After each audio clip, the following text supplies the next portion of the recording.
আলাইকুম। কোরআন বাংলা চ্যানেলে আপনাদের মোবারকবাদ জানাচ্ছি।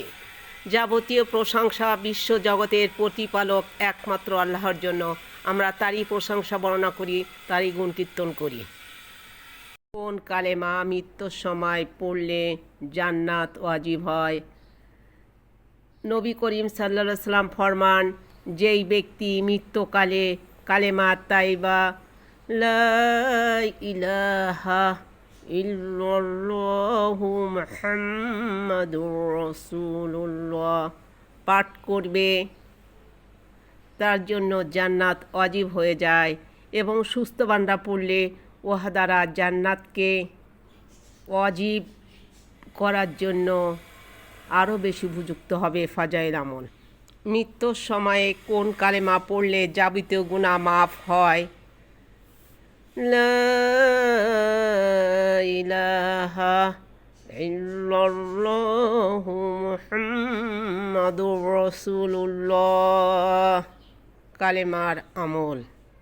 কোন কালেমা বড় এবং পাঠকারীর গুনাহ মাফ করিয়ে ছাড়ে? নবী করিম সাল্লাল্লাহু আলাইহি সাল্লাম ফরমান, লা ইলাহা ইল্লাল্লাহু হতে বড় কোনো আমল হতে পারে না এবং এটা পাঠকারীর গুনাহকে মাফ না করিয়ে ছাড়ে না। ঈমানের কত শাখা? সর্বোত্তম শাখা কোনটি? ঈমানের 70 থেকে 77টি শাখা, তদন্য সবচেয়ে উত্তম শাখা হচ্ছে লা ইলাহা ইল্লাল্লাহু পড়া। কোন কালেমা পাঠ করলে গুনাহ মাফ না হওয়া পর্যন্ত আল্লাহর আরশ নড়াচড়া করতে থাকে? নবী করিম সাল্লাল্লাহু আলাইহি ওয়াসাল্লাম ফরমান, আরশের সম্মুখে একটি নূরের খুঁটি রয়েছে। যখন কোনো ব্যক্তি কালেমা তাইবা পাঠ করে তখনই এই খুঁটি হেলতে দুলতে থাকে। তখন আল্লাহ তাআলা বলেন, এ খুঁটি স্থির হও।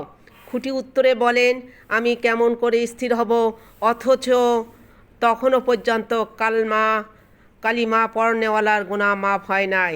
তখন আল্লাহ পাক বলেন, আচ্ছা আমি তার সমস্ত গুনাহ মাফ করে দিলাম। তখন সেই খুঁটি স্থির হয়ে যায়। ফাজাইল আমল চলবে।